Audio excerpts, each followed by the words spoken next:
Hello students, संभव institute Sikar में आपका स्वागत है। आज के लेक्चर में अपन पढ़ेंगे गोल्जी बॉडी के बारे में। जो गोल्जी काय होता है, इसको हिंदी में अपन गोल्जी काय बोलते हैं, उसके बारे में पढ़ेंगे। जो गोल्जी बॉडी होती है उसको स्रावी कोशिकांग भी बोलते हैं, स्रावी कोशिकांग, क्योंकि इसका मुख्य काम जो होता है वो किसका होता है, सिक्रेशन का होता है। ठीक है, इसलिए इसको क्या बोलते हैं, स्रावी कोशिकांग भी बोलते हैं। तो सबसे पहले अपन हेडिंग लगाते हैं गोल्जी बॉडी।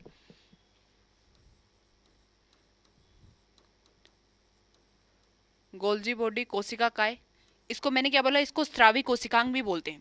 अच्छा, ये जो गोल्जी बॉडी होता है, ये गोल्जी बॉडी का सबसे पहले जो था, गोल्जी बॉडी को किसने देखा था, कैमिलियो गोल्जी ने सबसे पहले इसको उल्लू की जो तंत्रिका कोशिका है उसके अंदर गोल्जी बॉडी को क्या किया था। इसकी अगर अपन बात करें, इसकी खोज जो है वो किसने की थी, कैमिली गोल्जी ने की थी। और कब कहाँ की थी, जो ओल है, जो उल्लू होता है, उल्लू की तंत्रिका कोशिका में इसकी खोज की गई थी। ठीक है, तो सबसे पहले पॉइंट क्या हो जाएगा कि इसको सबसे पहले कैमिली गोल्जी ने उल्लू की तंत्रिका कोशिका में देखा था। उल्लू की तंत्रिका कोशिका में देखा था।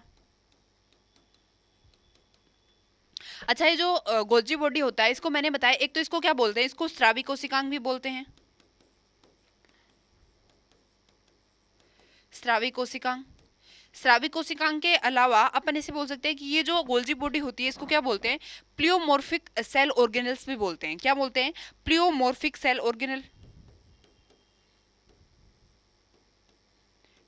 Pleomorphic cell organelles. Pleomorphic cell organelle क्यों बोलते हैं, प्लियोमॉर्फिक का मतलब हो गया कि ये जो गोल्जी बॉडी होती है, अलग अलग कोशिकाओं में इसकी स्ट्रक्चर जो होती है, इसकी संरचना जो होती है वो क्या होती है, अलग अलग होती है, इसलिए इसको क्या बोला है, प्लियोमॉर्फिक बोला है। ठीक है, आया समझ में कि इसको प्लियोमॉर्फिक सेल ऑर्गेनल क्यों बोला है, क्योंकि अलग अलग कोशिकाओं में, जैसे अगर अपन अलग अलग सेल्स की बात करेंगे तो उसमें इसकी स्ट्रक्चर में क्या होगा, थोड़ा बहुत अंतर होगा। अलग अलग कोशिकाओं में इसकी संरचना जो होती है वो क्या होती है, अलग अलग होती है, इसलिए इसको यहाँ पे क्या बोला है कि इसको प्लियोमॉर्फिक सेल ऑर्गेनल भी बोलते हैं। ठीक है, नेक्स्ट पॉइंट, इसको ये मैंने नाम बताया कि स्रावी कोशिकांग क्यों बोला जाता है, क्योंकि ये क्या मतलब इसका मुख्य काम जो होता है वो किसका होता है, सिक्रेशन का होता है।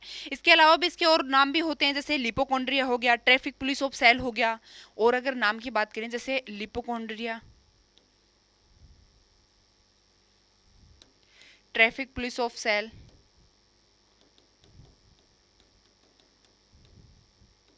इस प्रकार से इसके क्या होते हैं, और भी नाम होते हैं इस गोल्जी बॉडी के। यहाँ पे अपन ने इतना देख लिया।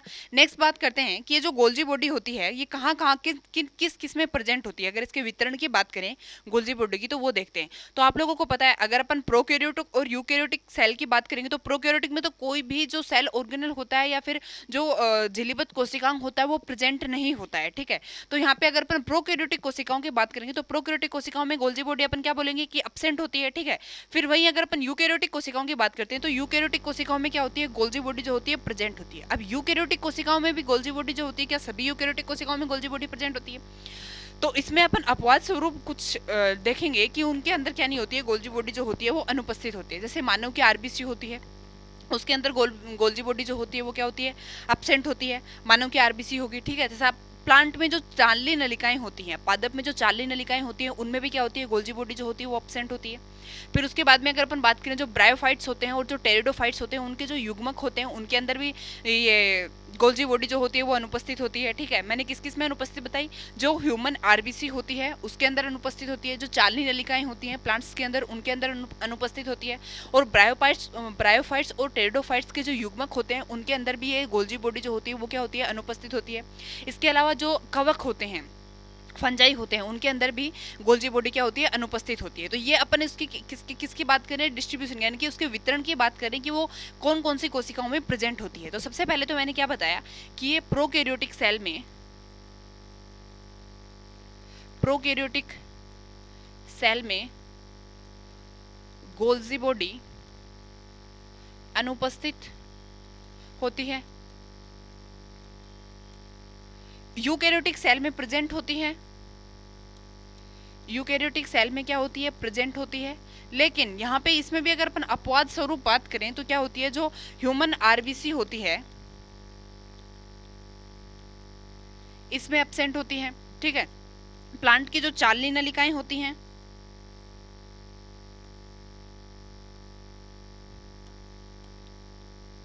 प्लांट में जो चालनी नलिकाएं होती हैं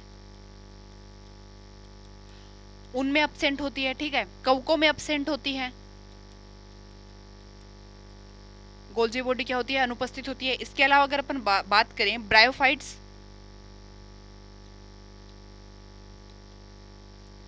एंड टेरिडोफाइट्स,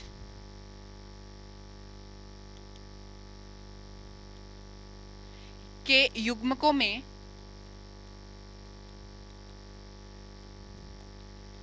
गोल्जी बॉडी क्या होती है, एब्सेंट होती है।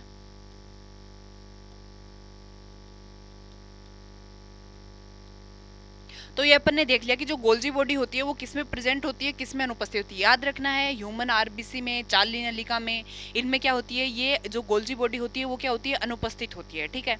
नेक्स्ट अपन देखेंगे कि जो ये जो यूकेरियोटिक सेल की अगर अपन बात करते हैं तो यूकेरियोटिक सेल में जैसे गोल्जी बॉडी की अपन बात करें, गोल्जी बॉडी जो होती है वो एक कोशिका में अपन कैसे किसको बोलेंगे कि जो गोल्जी बॉडी है, ठीक है। तो ये क्या होती है, एक ऑलमोस्ट सभी प्रकार की यूकेरियोटिक कोशिकाओं में ये जो गोल्जी बॉडी स्ट्रक्चर होती है ये एंडोप्लाज्मिक रेटिकुलम से संबंधित स्ट्रक्चर होती है। एंडोप्लाज्मिक रेटिकुलम से संबंधित स्ट्रक्चर क्यों बोला, क्योंकि जो रफ एंडोप्लाज्मिक होती है और जो स्मूथ एंडोप्लाज्मिक होती है, अल्टीमेटली अपन बोल सकते हैं एंडोप्लाज्मिक रेटिकुलम से अपन ऐसे बोलते हैं कि गोल्जी नई गोल्जी बॉडी का क्या होता है, निर्माण होता रहता है और फिर वो क्या होती है, एक के ऊपर एक ऐसे मतलब क्या होती है, ऐसे जुड़ती चली जाती हैं, ठीक है। तो इसलिए बोला है कि जो यूकैरियोटिक कोशिकाएं होती हैं उसके अंदर जो गोल्जी बॉडी होती है वो एंडोप्लाज्मिक रेटिकुलम से जुड़ी स्ट्रक्चर होती है, ठीक है।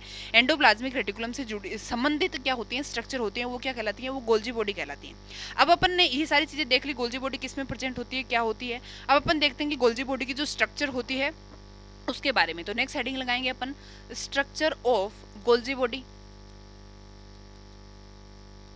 Structure of Golgi body. अब ये जो गोल्जी बॉडी होती है इसकी संरचना 3 संरचनाओं से मिलकर बनी होती है, 3 जो संरचनाएं होती हैं उनसे मिलकर बनी होती है। कौन सी, जो अपन ने किसमें पढ़ी थी, एंडोप्लाज्मिक रेटिकुलम में पढ़ी थी, ईआर में पढ़ी थी, वही स्ट्रक्चर अपन यहाँ पे देखेंगे। सिस्टर्नी, सेकंड हो जाएगा ट्यूब्यूल्स नलिकाएं, और थर्ड हो जाएगा वेसिकल्स पुटिकाएं, ठीक है। ये तो होगी क्या होगी, सिस्टर्नी,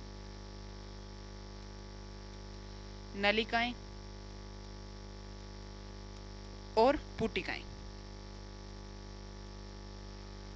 सबसे पहले अपन देखेंगे किसके बारे में, सिस्टर्नी के बारे में देखेंगे। तो सबसे पहले अपन हेडिंग लगाते हैं सिस्टर्नी। सिस्टर्नी की अगर बात करें तो ये क्या होती है, थैले समान स्ट्रक्चर होती हैं, थैले समान संरचना होती हैं। सेकंड चीज क्या हो जाएंगी, ये अशाखित होती है, यानी कि इनमें कोई शाखा नहीं होती है, अशाखित होती हैं। अगर अपन एक गोल्जी बॉडी की बात करते हैं तो एक गोल्जी बॉडी में जैसे इनकी संख्या जो होती है वो 3 से 7 तक हो सकती है, ठीक है।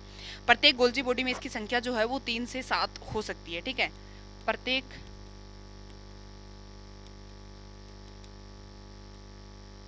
गोल्जी बॉडी में इनकी संख्या कितनी हो सकती है, 3 से 7 हो सकती है। अच्छा, जो परिपक्व जो सिस्टर्नी होती है, ठीक है, उसके क्या होते हैं, अपन ऐसे बोल सकते हैं परिपक्व सिस्टर्नी के अंतिम सिरे जो होते हैं फूले हुए होते हैं। जैसे अगर अपने एक सिस्टर्नी का डायग्राम यहाँ पे मैं बना के दिखाऊं आप लोगों को, तो ये इस प्रकार की होती है। तो अगर अपन एक परिपक्व सिस्टर्नी की बात करते हैं तो उसके अंतिम सिरे क्या होते हैं, फूले हुए होते हैं, ठीक है। तो यहाँ पे अपन एक पॉइंट और लिख सकते हैं कि परिपक्व सिस्टर्नी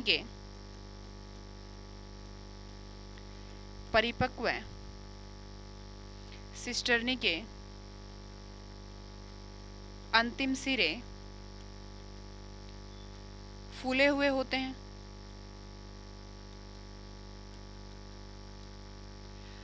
ठीक है। अच्छा, अब मैंने इसके आप लोगों को देखो, मैंने ये इस प्रकार से इसकी स्ट्रक्चर बनाई है, यहाँ से ऐसे ऐसे घुमावदार, यानी कि एक मतलब सतह जो है वो अवतल बनाई है, दूसरी सतह जो है कौन सी बनाई है, उत्तल बनाई है।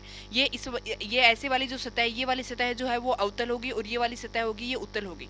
तो ये जो इस प्रकार की सतह इसमें प्रेजेंट होती है इनको अलग अलग, यानी कि एक तो अवतल सतह होगी, एक उत्तल होगी। तो इसको सिस फेस, इसको तो बोलते हैं एम फेस और इसको बोलते हैं सिस फेस, ठीक है। इसको ट्रांस फेस या एम फेस बोलते हैं, इसको सी फेस या क्या बोलते हैं, सिस फेस बोलते हैं। तो इस प्रकार इसमें क्या होती है, ये 2 फेस प्रेजेंट होती हैं। जैसे अगर अपन इसके डायग्राम की अगर अपन बात करें तो ये इस प्रकार से होती हैं।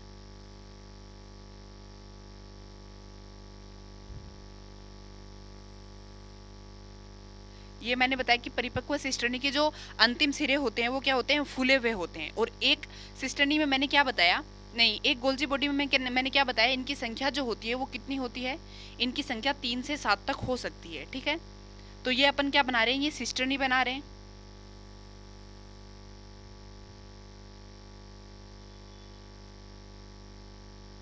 ये इस प्रकार से क्या होती है, ये मैंने सिस्टर्नी बनाई। ठीक है, तो इसके ये दो सिरे मैंने बताए, एक तो ये वाला जो सिरा हुआ ऐसे, जो ये वाला अवतल हो गया, ये वाला कौन सा हो गया, उत्तल हो गया। अपन पूरी गोल्जी बॉडी का ही डायग्राम बना लेते हैं, साथ में जो पुटिकाएं हैं वो भी बना लेते हैं, पुटिकाएं होगी, नलिकाएं होगी, वो भी बना लेते हैं। ठीक है, अब अपन देखते हैं कि जो ट्यूब्यूल्स वाली जो स्ट्रक्चर होती है, जैसे इस प्रकार से इसमें क्या होती है, ये ट्यूब्यूल्स प्रेजेंट होती है, इनकी शाखाएं भी हो सकती हैं ट्यूब्यूल्स में।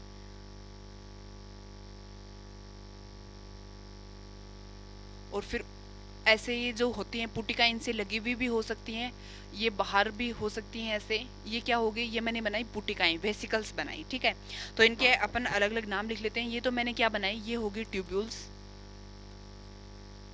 ये वाली जो बनाई, ये मैंने क्या बनाई, सिस्टर्नी। ये जो बनाई, ये बनाई मैंने वेसिकल्स।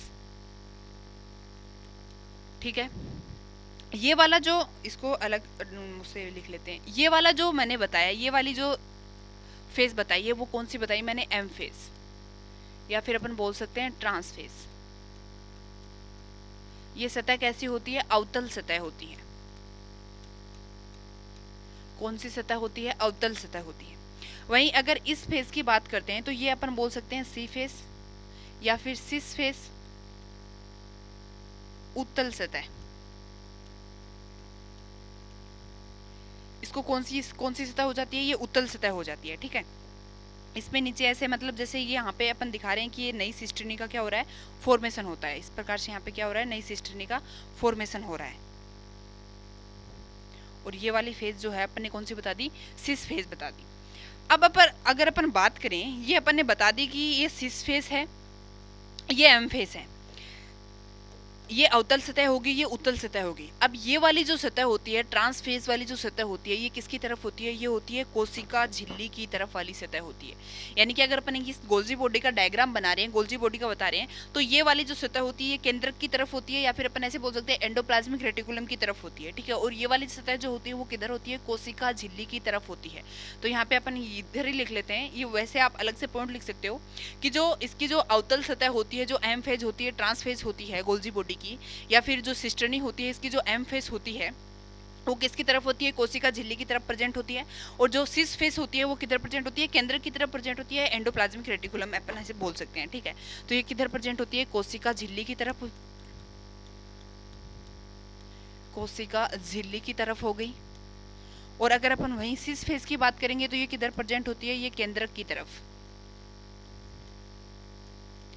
ये किधर प्रेजेंट होती है, केंद्र की तरफ प्रेजेंट होती है। ठीक है, ये अपन ने पूरा एक डायग्राम बनाया किसका, गोल्जी बॉडी का।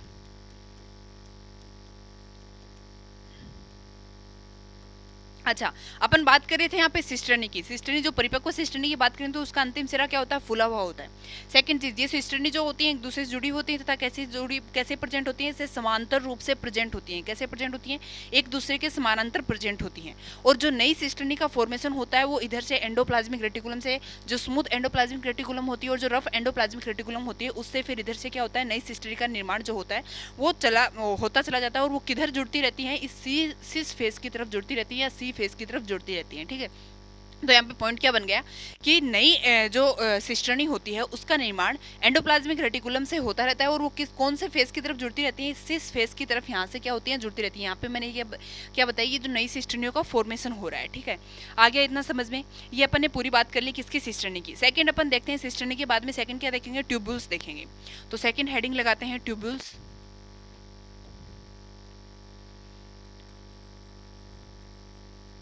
ट्यूब्यूल्स ये जो होती हैं किधर प्रेजेंट होती हैं, परिधि की तरफ प्रेजेंट होती हैं। ठीक है, अब ये क्या होती हैं, परिधि की तरफ प्रेजेंट होती हैं और सिस्टर्नी से संबंधित होती हैं। क्योंकि यहाँ पे देखो, यहाँ पे जस्ट यहाँ पे ये सिस्टर्नी बताई, सिस्टर्नी के पास से मैंने यहाँ पे ये क्या बताई है, ट्यूब्यूल्स बताई है। तो ये किससे संबंधित होती हैं, सिस्टर्नी से संबंधित होती हैं,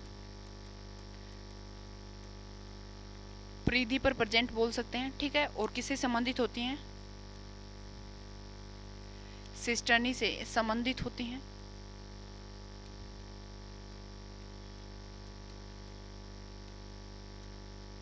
किससे संबंधित होती हैं? सिस्टर्नी से संबंधित होती हैं। और ये क्या होती हैं? शाखित प्रकार की होती हैं। ये शाखित प्रकार की होती हैं।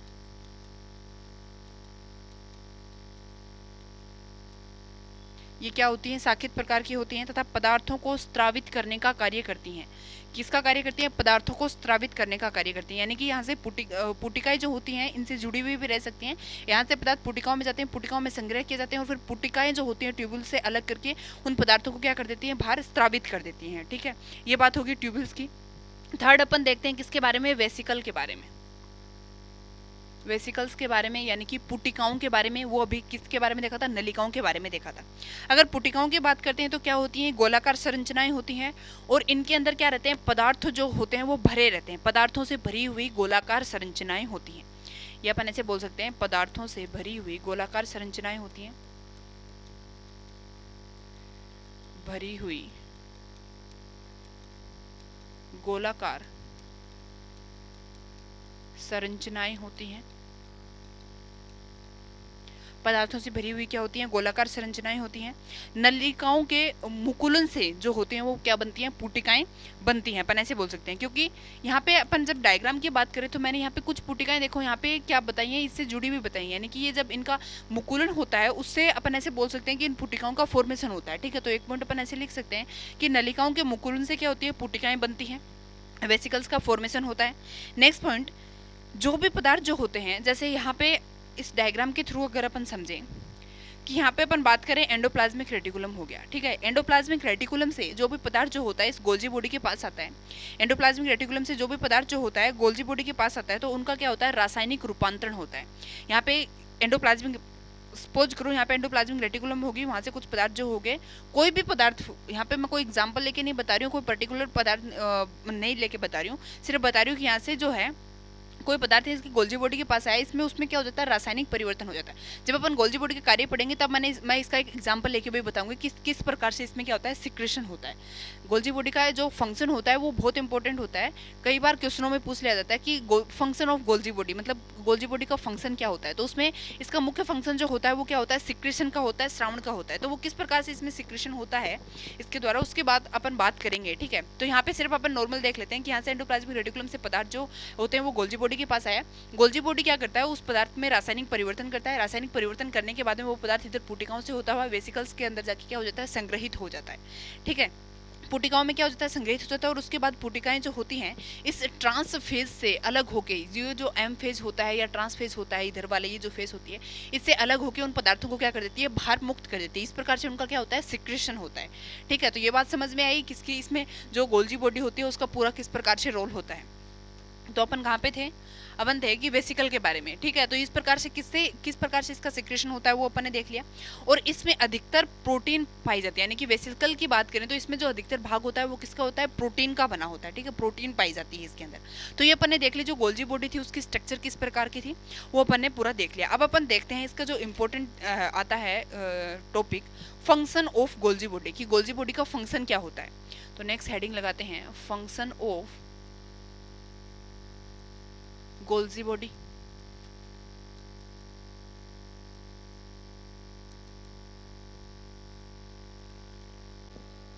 अब अपन देखते हैं function of Golgi body. Golgi body के क्या कार्य होते हैं। सबसे पहले मैंने बताया था कि जो गोल्जी बॉडी होती है उसको अपन क्या बोलते हैं? सिक्रेशन सेल ऑर्गेनेल भी बोलते हैं, जो श्रावण कोशिकांग होता है वो भी बोलते हैं। क्यों बोलते हैं? क्योंकि इसका मुख्य कार्य जो होता है वो किसका होता है? सिक्रेशन का होता है।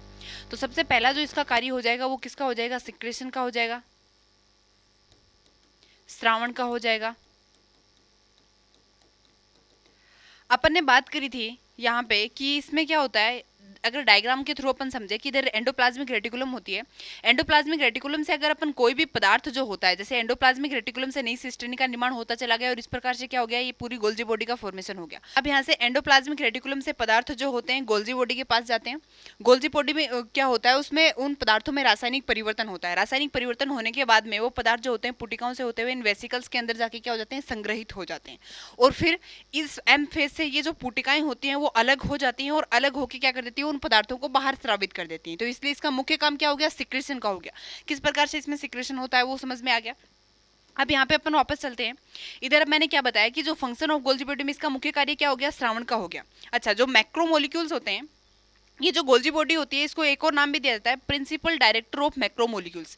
यानी कि मैक्रोमोलिक्यूल्स का जो कोशिकाओं के बाहर जो मूवमेंट होता है वो भी किसके द्वारा होता है, इस गोल्जी बॉडी के द्वारा होता है। मैक्रोमोलिक्यूल्स का जो मूवमेंट होता है वो किसके द्वारा होता है, इस गोल्जी बॉडी के द्वारा होता है। तो यानी कि मेन रोल अगर अपन बात करें गोल्जी बॉडी की, तो इसका सिक्रेशन में इस गोल्जी बॉडी का क्या होता है, बहुत इंपॉर्टेंट रोल होता है, क्योंकि ये मुख्य काम जो होता है इसका क्या होता है, श्रावण का होता है, सिक्रेशन का होता है।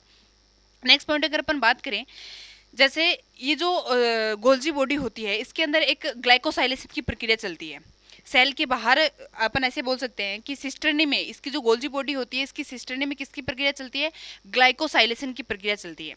तो पॉइंट अपन नेक्स्ट पॉइंट अपन हम लिख सकते हैं कि गोल्जी बॉडी की सिस्टरनी में ग्लाइकोसाइलेशन की प्रक्रिया चलती है।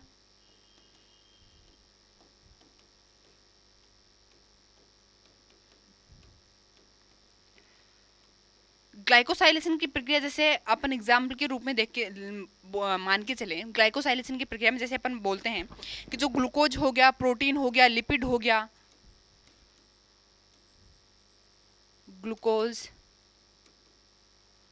प्रोटीन, लिपिड, ये जो होते हैं जैसे किसमें चेंज होते हैं, ग्लाइकोप्रोटीन में, ग्लाइकोलिपिड में, इनमें क्या हो जाते हैं, चेंज हो जाते हैं।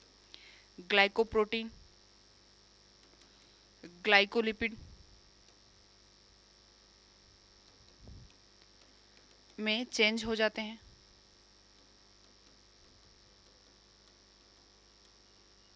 ग्लाइकोप्रोटीन, ग्लाइकोलिपिड, इनमें क्या हो जाते हैं, चेंज हो जाती है। तो इसलिए अपन ऐसे बोलते हैं कि जो सिस्टरनी होती है उसमें क्या होती है, ग्लाइकोसाइलेशन की प्रक्रिया जो होती है वो चलती रहती है। एक काम अपने समझ में आ गया, क्या हो गया, सिक्रेशन को हो गया।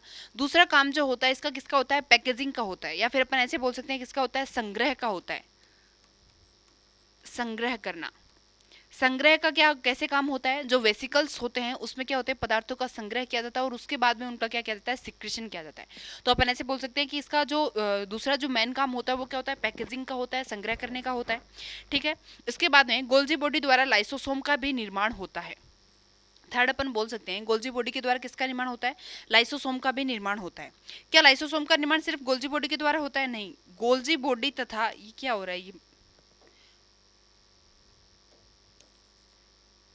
गोल्जी बॉडी तथा एंडोप्लाज्मिक रेटिकुलम दोनों के द्वारा किसका निर्माण होता है, लाइसोसोम का निर्माण होता है। गोल्जी बॉडी तथा ईआर, ईआर का मतलब समझ गए यहाँ पे, एंडोप्लाज्मिक रेटिकुलम लिख देती हूँ, एंडोप्लाज्मिक रेटिकुलम, गोल्जी बॉडी तथा ईआर द्वारा किसका निर्माण होता है, लाइसोसोम का निर्माण होता है। लाइसोसोम का निर्माण होता है। एक काम हो गया कि किसके फॉर्मेशन में सहायक होता है, लाइसोसोम के फॉर्मेशन में सहायक होता है। नेक्स्ट पॉइंट अगर अपन बात करें इसके, जो सेल प्लेट होती है उसका निर्माण भी होता है। अब आप लोग बोलोगे सेल प्लेट क्या होती है, जब अपन बात करते हैं किसकी, कोशिका विभाजन की, सेल डिवीजन की, तो सेल डिवीजन में पहले क्या होता है, कैरियोकाइनेसिस होता है। पहले अपन बात करते हैं जो सेल डिवीजन की, अगर अपन बात करते हैं तो सेल डिवीजन में क्या होता है, सबसे पहले कैरियोकाइनेसिस, केंद्रक विभाजन, देन उसके बाद में क्या होता है, साइटोकाइनेसिस होता है, कोशिका द्रव्य विभाजन होता है, साइटोकाइनेसिस।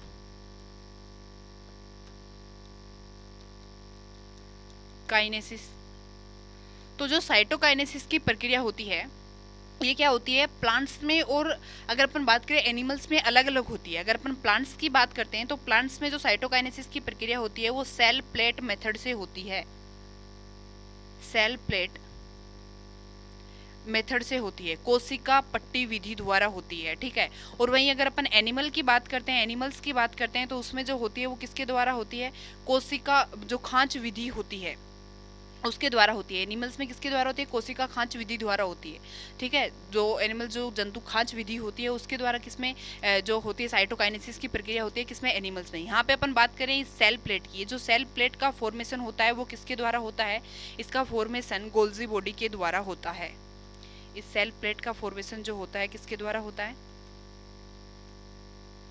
गोल्जी बॉडी के द्वारा होता है। तो एक काम क्या हो गया, ये जो सेल प्लेट होती है इसका फॉर्मेशन करना किसका काम हो गया, गोल्जी बॉडी का। सेल प्लेट क्या होती है, सेल प्लेट एक मेथड होता है, सेल प्लेट मेथड जिसके द्वारा प्लांट्स में साइटोकाइनेसिस कोशिका द्रव्य का विभाजन होता है। कोशिका द्रव्य का विभाजन यानी कि सेल डिवीजन में कैरियोकाइनेसिस होने के बाद में जो साइटोकाइनेसिस होता है, कोशिका द्रव्य विभाजन होता है, वो कौन सी विधि होता है, सेल प्लेट मेथड के द्वारा होता है। और इस सेल प्लेट का फॉर्मेशन कौन करता है, ये गोल्जी बॉडी के द्वारा किया जाता है। ठीक है, तो एक काम नेक्स्ट काम हो गया कि गोल्जी बॉडी जो होती है सेल प्लेट का फॉर्मेशन करती है। नेक्स्ट अपन बोल सकते हैं जो शुक्राणु का जो एक्रोसोम होता है उसका निर्माण भी गोल्जी बॉडी के द्वारा होता है। ये भी कई बार 1 नंबर के क्वेश्चन में पूछ लिया जाता है। शुक्राणु के एक्रोसोम का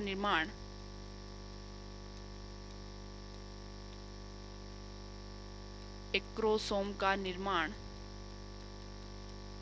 गोल्जी बॉडी द्वारा होता है।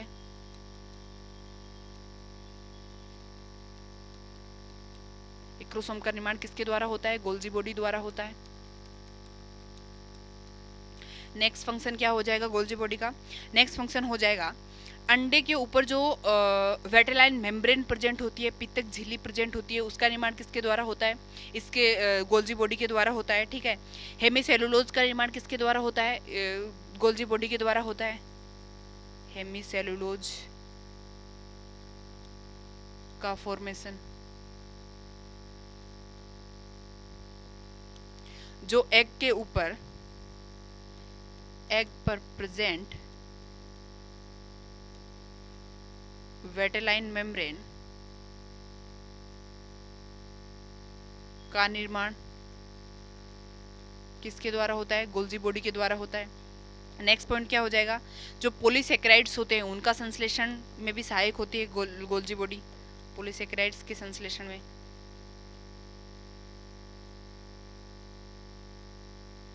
पॉलीसेकेराइड्स के संश्लेषण में सहायक,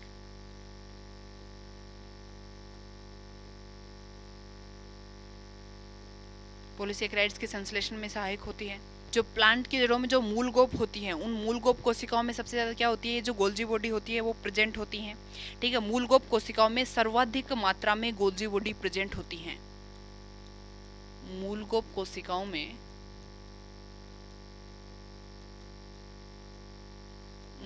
कोशिकाओं में सर्वाधिक मात्रा में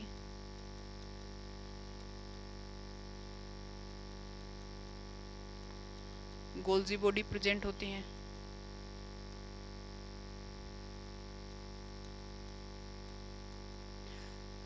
जो मूलगोप का जो शीर्ष भाग होता है उसमें श्लेष्मा के सिक्रेशन, श्लेष्मा का स्रावण कराने में भी इस गोल्जी बॉडी सहायक होती है। क्या बताया मैंने, जो मूलगोप होता है उसके जो शीर्ष भाग होता है उस शीर्ष भाग से जो श्लेष्मा का स्रावण होता है वो भी किसके द्वारा होता है, इस गोल्जी बॉडी के द्वारा होता है। उस शीर्ष भाग से श्लेष्मा के स्रावण करने में कौन सहायक होती है, ये गोल्जी बॉडी सहायक होती है। ठीक है, तो ये अपन ने क्या देखे, गोल्जी बॉडी के अलग अलग फंक्शन देखे। इंपॉर्टेंट है फंक्शन, याद रखना सारे फंक्शन। अब देख लेते हैं अपन आज के लेक्चर में जो पढ़ा है एक बार उसको अपन रिवीजन कर लेते हैं, रिवाइज कर लेते हैं। गोल्जी बॉडी के बारे में पढ़ा था अपन ने, कोशिका काय के बारे में पढ़ा। इसमें मैंने क्या बताया कि सबसे पहले इसको कैमलियो गोल्जी ने उल्लू की तंत्रिका कोशिका में देखा था। ठीक है, इसके अलग अलग नाम बताए मैंने कि इनको किस किस नाम से बोला जाता है। फिर अपन बात करते हैं, अच्छा यहाँ पे जो प्लियोमॉर्फिक सेल ऑर्गेनेल बोलते हैं क्योंकि इसके अलग अलग कोशिकाओं में इसकी संरचना जो होती है वो क्या होती है, अलग अलग होती है, इसलिए यहाँ पे इसको क्या बोला, प्लियोमॉर्फिक बोल दिया। अब ये कहाँ किस किस में प्रेजेंट होता है, प्रोकैरियोटिक सेल में तो आप लोगों को पता है अनुपस्थित होगा, यूकैरियोटिक सेल में प्रेजेंट होता है। लेकिन यूकैरियोटिक सेल में भी अपन बात करते हैं जो ह्यूमन आरबीसी होती है उसमें नहीं होता है, प्लांट्स में जो जाली नलिकाएं होती है उनमें नहीं होता है, जो फंजाई होते हैं, कवक होते हैं उनमें नहीं प्रेजेंट होता है, ब्रायोफाइट्स और टेरोडोफाइट्स के जो युग्मक होते हैं उनके अंदर गोल्जी बॉडी जो होती है वो अनुपस्थित होती है।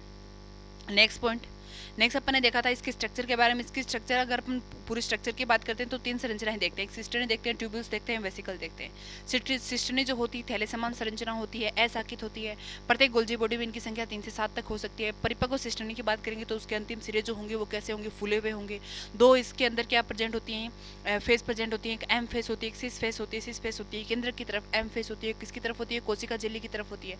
ट्यूब्यूल्स होते हैं, वेसिकल्स होते हैं। फिर उसके बाद में ट्यूब्यूल्स की बात करते हैं, परिधि की तरफ प्रेजेंट होती है, सिस्टर्नी से संबंधित होती है और कैसी होती है, शाखित प्रकार की होती है। फिर अपन ने बात करी वेसिकल्स के बारे में। पदार्थों से भरी हुई गोलाकार स्ट्रक्चर होती है और ये क्या करती है, पदार्थों को स्रावित करने का में मतलब हेल्प करती है, मतलब स्रावित करती है, ठीक है। फिर अपन ने बात करी कि इसकी फंक्शन ऑफ गोल्जी बॉडी की, मतलब इसके क्या क्या फंक्शन होते हैं। सिक्रेशन का कार्य होता है इसका, फिर संग्रह करने का कार्य होता है, एंडोप्लाज्मिक रेटिकुलम और गोल्जी बॉडी के द्वारा लाइसोसोम का निर्माण होता है। देन उसके बाद में जो सेल प्लेट होती है उसका फॉर्मेशन होता है। शुक्राणु का जो एक्रोसोम का निर्माण होता है वो गोल्जी बॉडी के द्वारा होता है। हेमिसेलुलोज का फॉर्मेशन होता है। एग के ऊपर जो वेटेलाइन मेम्ब्रेन होती है, पित्तक झिल्ली होती है, उसका निर्माण होता है। पॉलीसेकेराइड्स के संश्लेषण में भी ये सहायक होती हैं। उसके बाद में जो मूल गोप कोशिकाएं होती है उसमें सर्वाधिक गोल्जी बॉडी पाई जाती है। मूल गोप में मैंने बताया जो मूल गोप का श्रेष्ठ भाग होता है उससे श्लेष्मा का स्रावण कराने में भी गोल्जी बॉडी क्या होती है, सहायक होती है। नेक्स्ट पॉइंट अपन ऐसे बोल सकते हैं कि जो कोशिका झिल्ली में जो झिल्ली जो कार्बोहाइड्रेट होती है, जैसे सिलिसिक एसिड जो होता है, सिलिसिक एसिड या फिर अपने सिलिसिक एसिड सिलिक एसिड जो होता है, सिलिक एसिड जो होता है उसका निर्माण भी किसके द्वारा होता है, इस गोल्जी बॉडी के द्वारा होता है, ठीक है। तो आज के लेक्चर में अपन ने किसके बारे में पढ़ा, गोल्जी बॉडी के बारे में पढ़ा। आई होप आप लोगों को समझ में आया होगा। मिलते हैं नेक्स्ट लेक्चर में। Thank you.